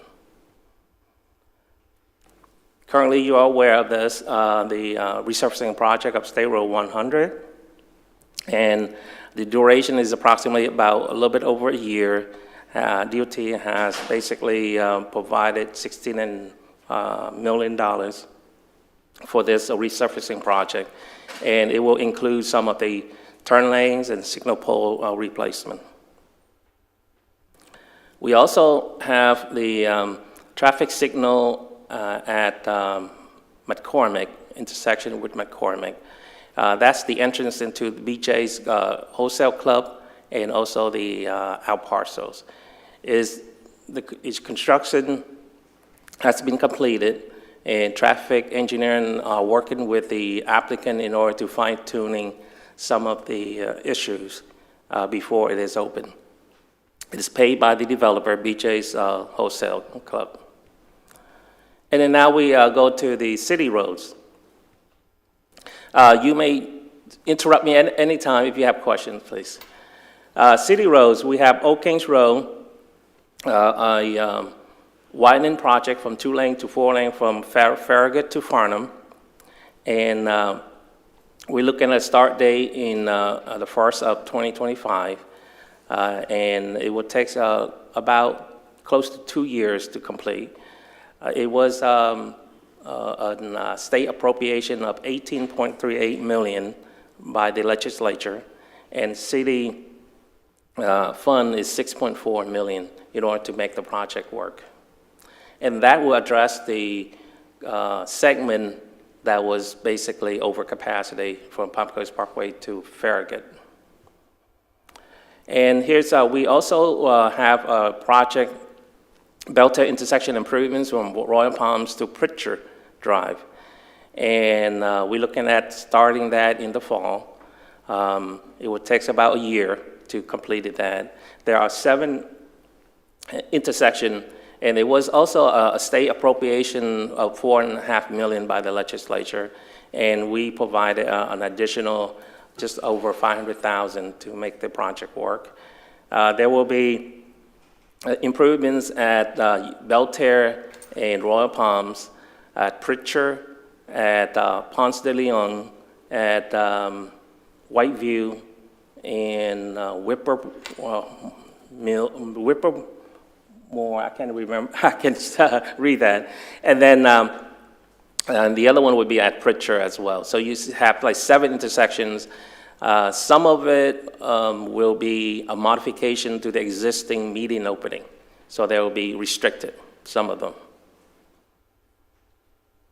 And then we also have Whiteview Parkway safety improvements, resurfacing, adding turn lanes, multi-purpose paths, and median modification. Looking at to commence construction by the end of this year. The duration is 300 days. And DOT provided us with 1.6 million, and the city fund is approximately about 5.8 million. We also have an extension of Citation Parkway extension from the west at Belterre toward connecting to Seminole Woods. Is currently under construction and should be completed by the fall. It has no impact to surrounding because it's basically all vacant lands there. And we had agreement with them that they will advance the funding and we will reimburse them with road impact fee of about $4.5 million. We also have Lake Avenue extension to Town Center Boulevard, which is basically north of us here, behind you. We don't know when, but basically it's part of this project called Stations. And Station had submitted their plan set, but they have not responded to our submittal comments yet. So until they come back, that's when part of it will be constructed and Lakeview will be connected. It is paid by the developer as well. And we also looking toward extending Matanzas Woods westward extension, crossing the FEC line. Is currently under design, and we're looking at to start commencement in the fall. It will take about 2 years in order to do that. It was legislative appropriation in $25 million, and city funding an additional $6.5 million.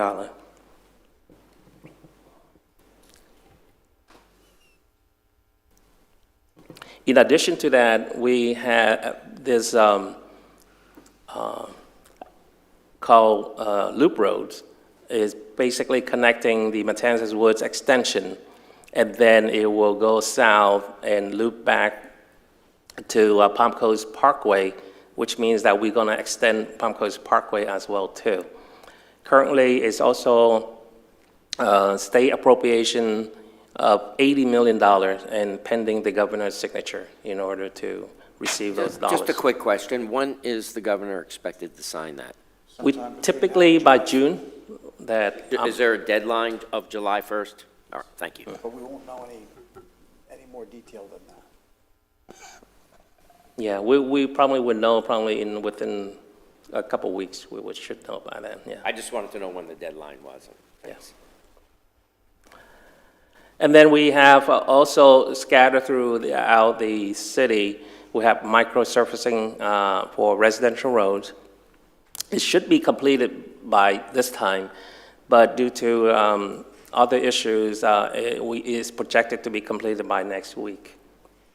And then the city fund for that is $1 million. We also have arterial roadway resurfacing, and projected to have a start date in this summer, and it should be completed within about 3 months. And it is city fund for $3.5 million. So here is the summary of all the projects that are currently under construction or about to be under construction within the next 3 years or so. And you can look at this The biggest portion came from the state appropriation, $127 million.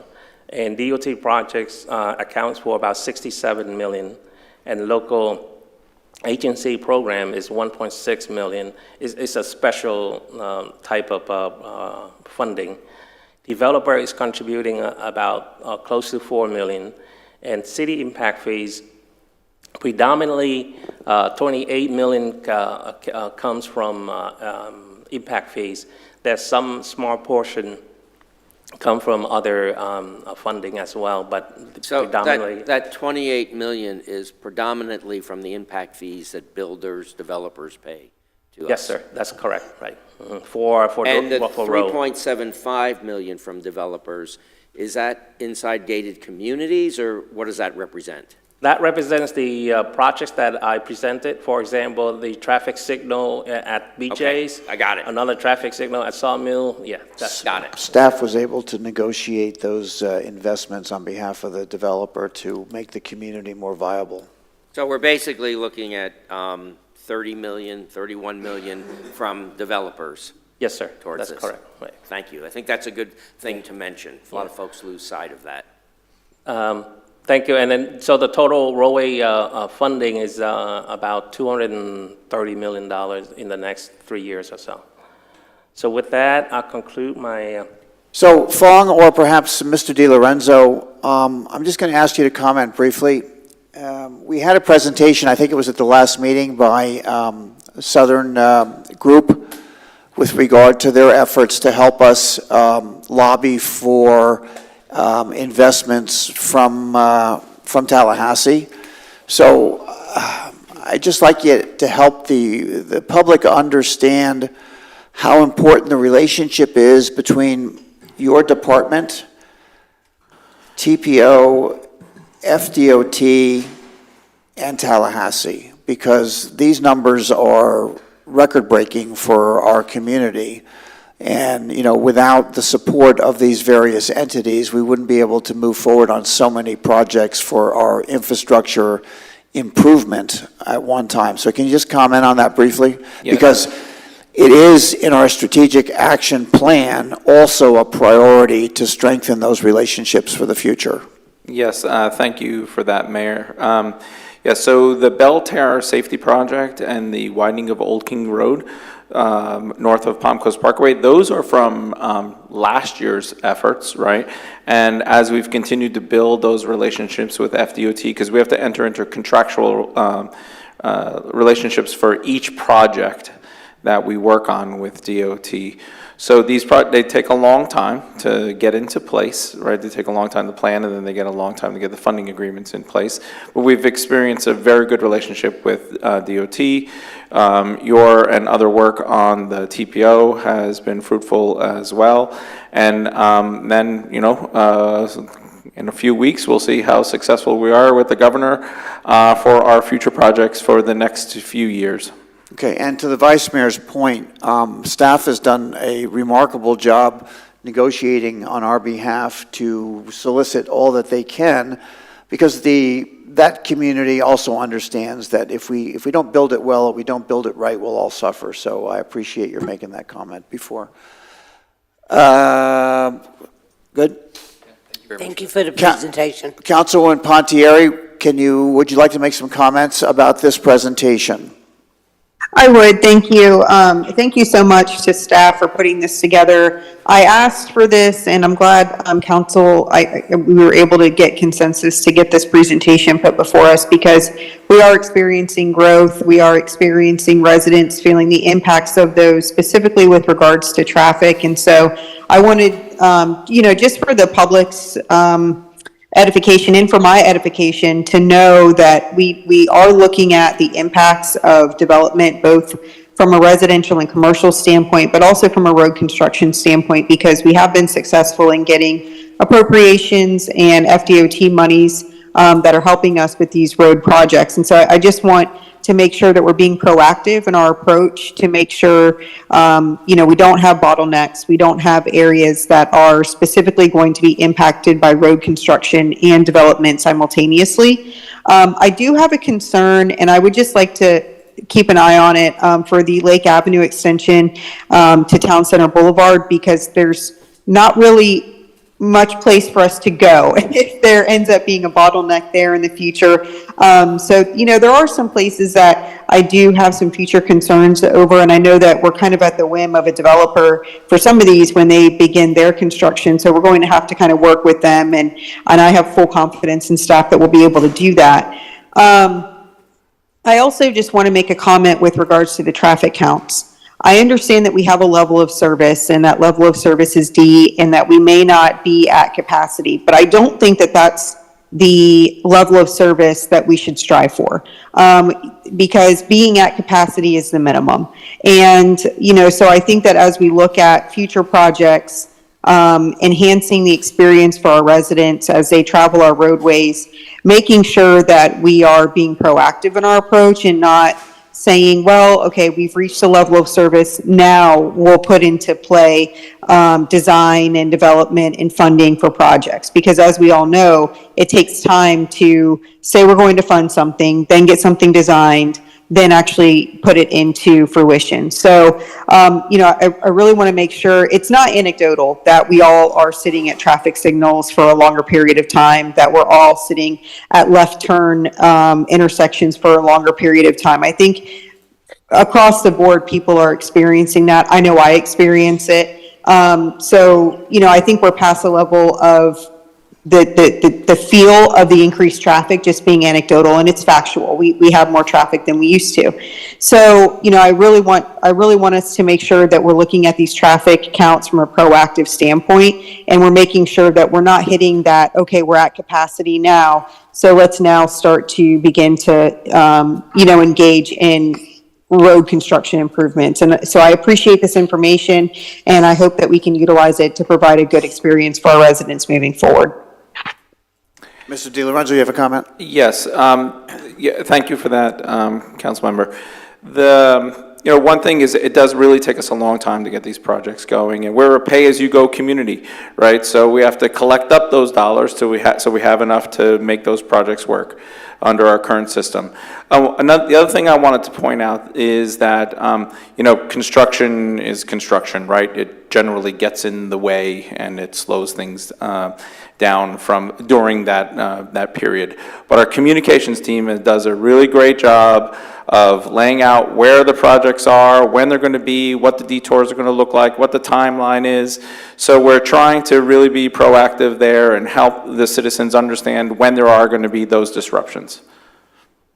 Yeah, Jason, I agree with you. I think our communications department does a fantastic job in getting out communications regarding detours and construction and all of those things. So I definitely commend them on that. And I commend you and Ms. Johnson in making sure that we are staying ahead of that and being proactive. So I don't want my message to be that we're not sufficient in that manner. I just want to make sure that, you know, like you said, funding does take a long time and it does take planning. So just making sure that we're staying ahead of it.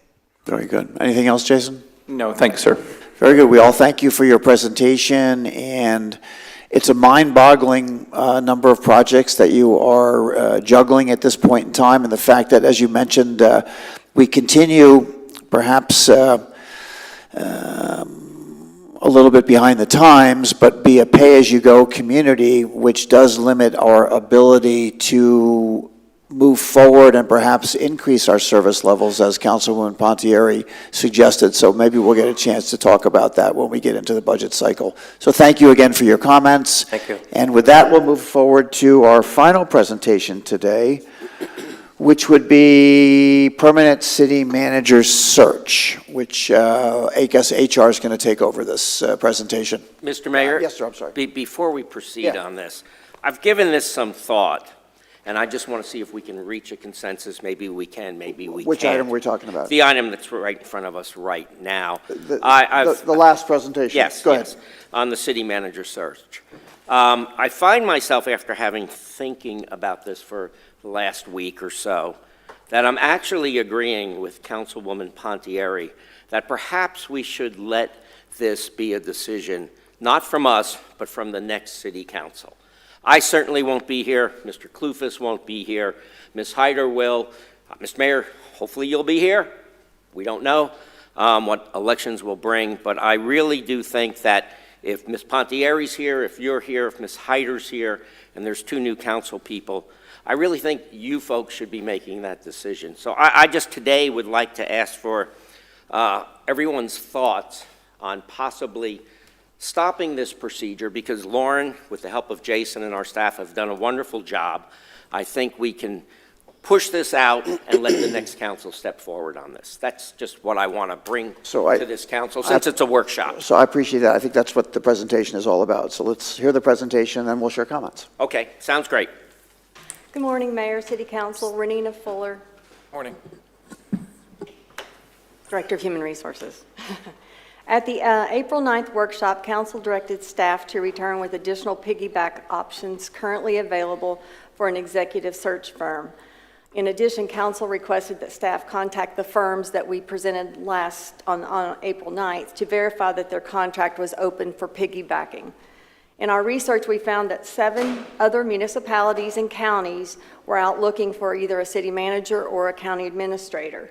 Most of them were smaller municipalities, and their procurement policy did not match ours, so therefore we weren't allowed to piggyback those contracts.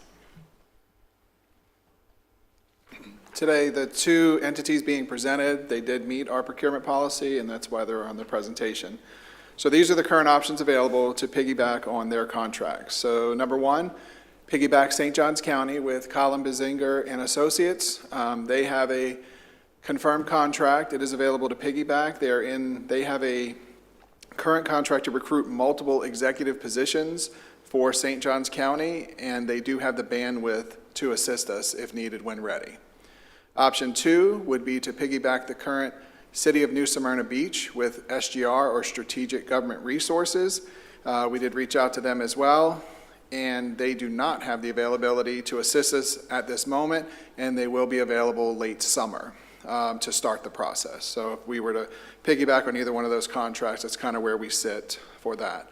Obviously, option 3 would be to create and post a bid for us to select a search firm.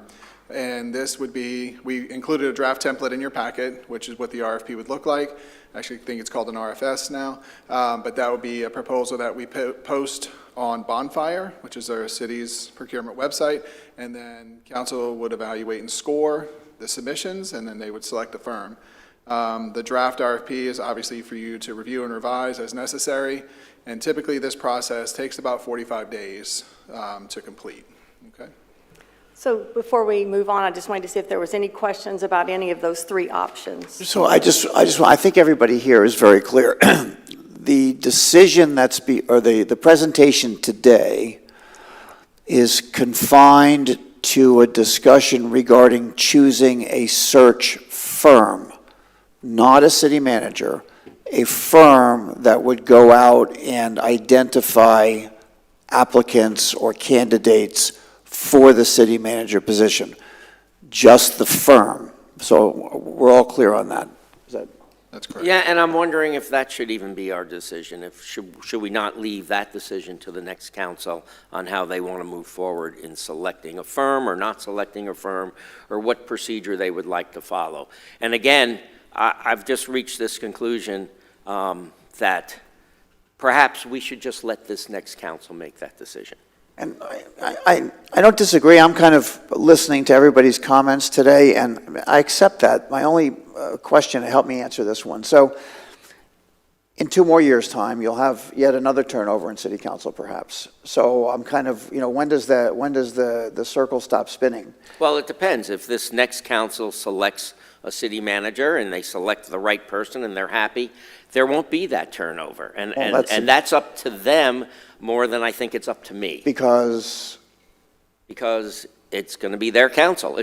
But only for 2 years. In other words, the cycle continues to roll. I'm not suggesting that's a wrong direction. I'm just trying to be accountable for what our responsibilities are. Yeah, and again, I think it will be the next council's responsibility starting, when do they seat? Is it November? Yeah, so starting in November, that's not that far out, that can be one of their first priorities, is let's begin a search for a new city manager. Which could take them several months into their term before. Take them into January. It's beginning of the year, that's a No, good time to start. probably through the first quarter by the time the process is complete. Depends on them and depends on the route they go. What I'm simply saying is I've kind of reached the decision that for myself, I think it's the next council's job and responsibility to select that new city manager. So let's listen to everybody's comments. Yeah, I'm in agreement with that, Vice Mayor. Thank you for that comment. And also, I feel that Lauren and Jason have been doing an excellent job, and I feel that it should be up to the next council to select our next city manager. And I think in a way, it always is the current council's will of who their city manager is. But although we are not under pressure to appoint a new city manager before our terms end, I believe we should fulfill our responsibilities now, instead of deferring this important decision to the next electoral cycle. If our search isn't successful, I'm confident that the newly elected officials will competently handle their new selection. However, I don't want to waste the valuable experience I've gained over my 8 years here in office, and it should be put to good use ensuring a smooth transition.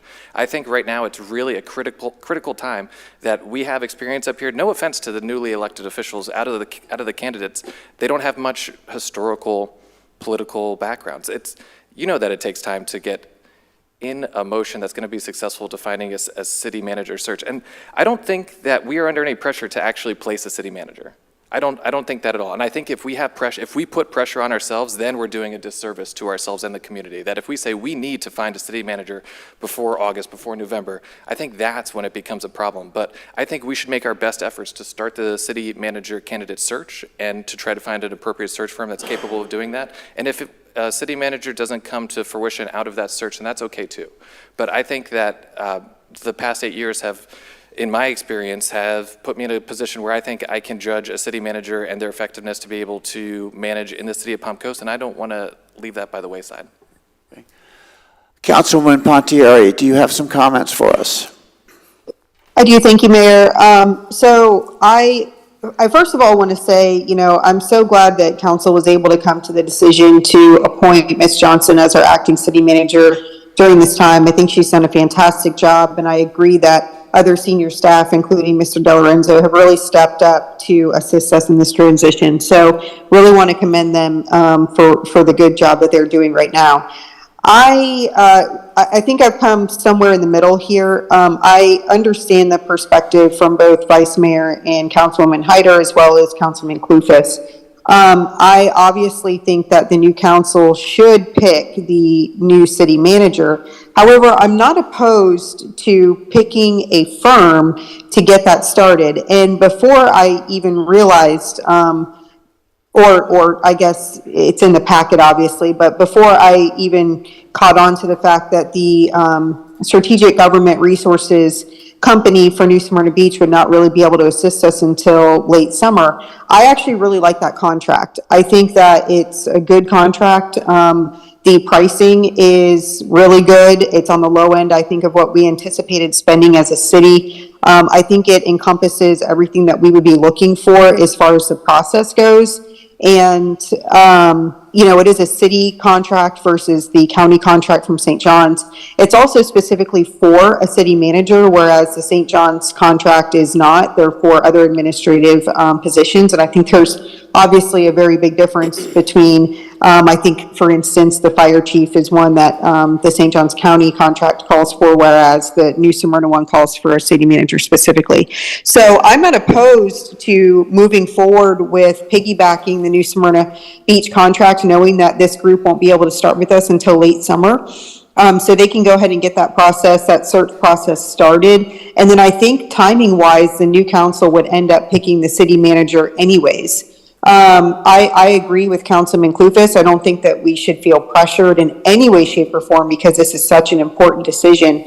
But I do feel that the ultimate decision of who the city manager is going to be should fall within the purview of the new council, being that the new council will be working with this person day in and day out, as we all do with our current staff.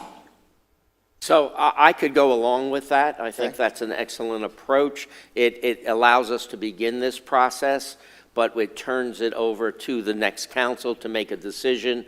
I guess if they start late summer, they probably won't have even. To my point. Even people in front of us so we're not stringing somebody along. Correct. Which I think is fine, so I'm fully on board with that process. You know, and sorry to interrupt, it's hard when I'm, when I'm electronic, but I think another really important thing to recognize here is that I think we're going to get a better pool of candidates if they know that they are being hired by a new council, rather than being at the whim of the new council to possibly terminate them because the old council hired them. And I think that's something that we cannot overlook, something that's really important, because at the end of the day, while this is not technically a political position, it somewhat is, because we have that ability to, with this officer and with our city attorney, to hire and fire. So I think that we will get a better pool of candidates if the candidates that we are looking at know they've got more job security than if somebody were to be hired by the current council, knowing that they could possibly be terminated, just a few months later by the new council.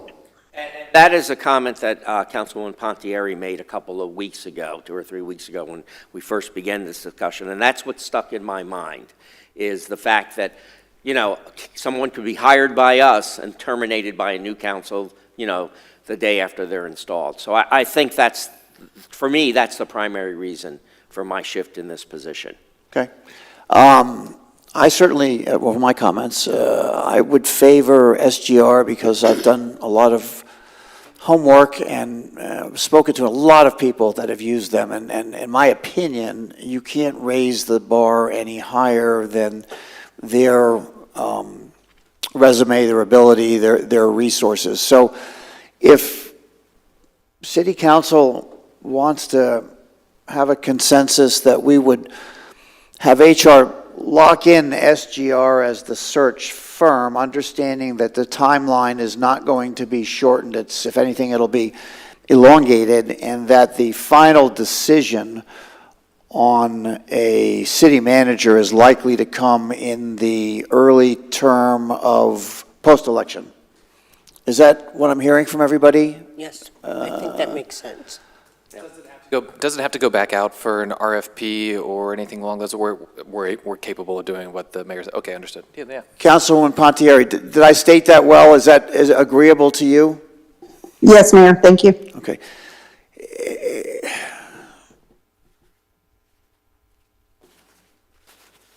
Comment from HR, you're integral in this process. I want to make sure that we haven't overlooked something. No, I was just discussing if, Assistant City Manager, would this have to come back for them to vote on at the business meeting? Yes, we'll put the piggyback contract in your agenda packet whenever it's ready. That's what I was asking, so you'll see it. We have direction, so that will come back. So it's my opinion, Council, I have full consensus on moving the project forward in that manner.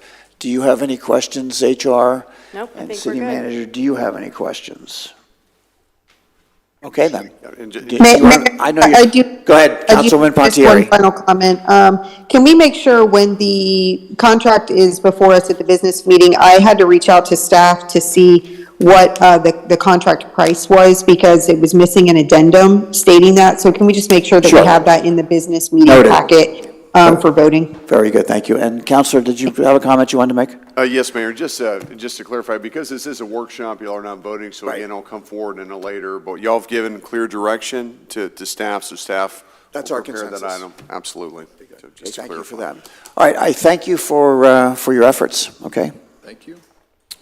And we now move to our public participation at the end of our meeting today. Are there any members of the public that would like to address me?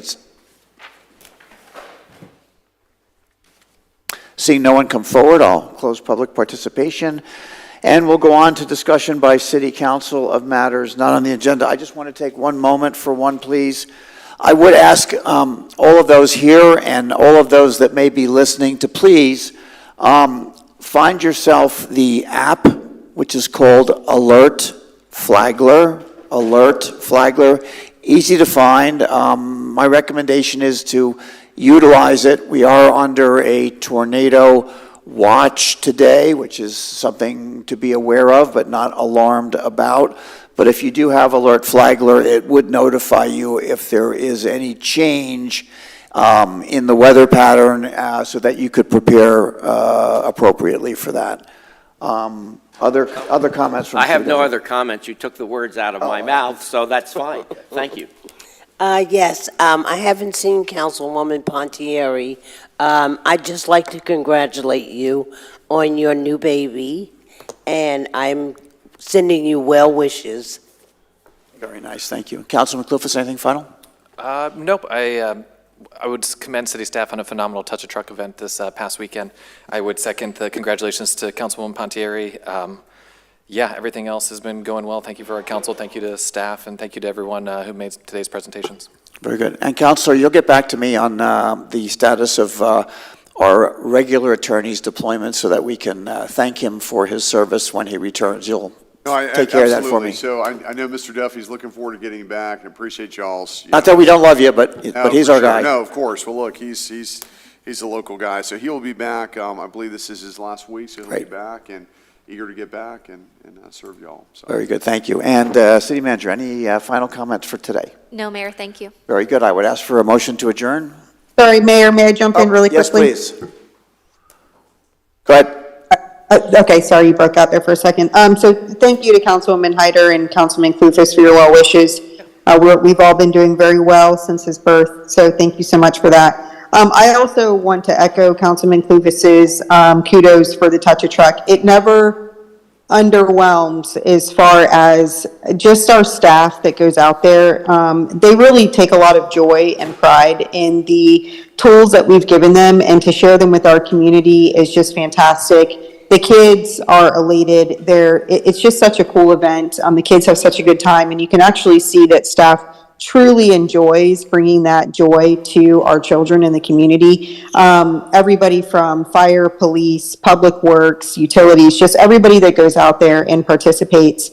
I cannot tell you how appreciative I am for taking your Saturday and doing that and just bringing so much happiness to the families of Palm Coast. So thank you so much. And just to piggyback on your comment, there was a suggestion made that we perhaps add another component to the Touch a Truck because it's been doing so well and growing so large, that we include a job fair component for those younger residents that may be interested in working locally and can actually touch the equipment that they may be interested in working with in the future. I can't think of a better marketing plan to create jobs here locally for kids that are doing, let's say, the Classroom to Careers program at our high schools in particular, of course, always including the younger kids, but what a great way to perhaps promote, working for the city or somewhere here in the county for the future. So, Councilwoman Pontieri, I agree. It's a wonderful, wonderful event, so thank you for bringing it up. With that, I have asked for a motion to adjourn. Make that motion. And is there a second? Okay, we are adjourned. Thank you. Thank you, sir.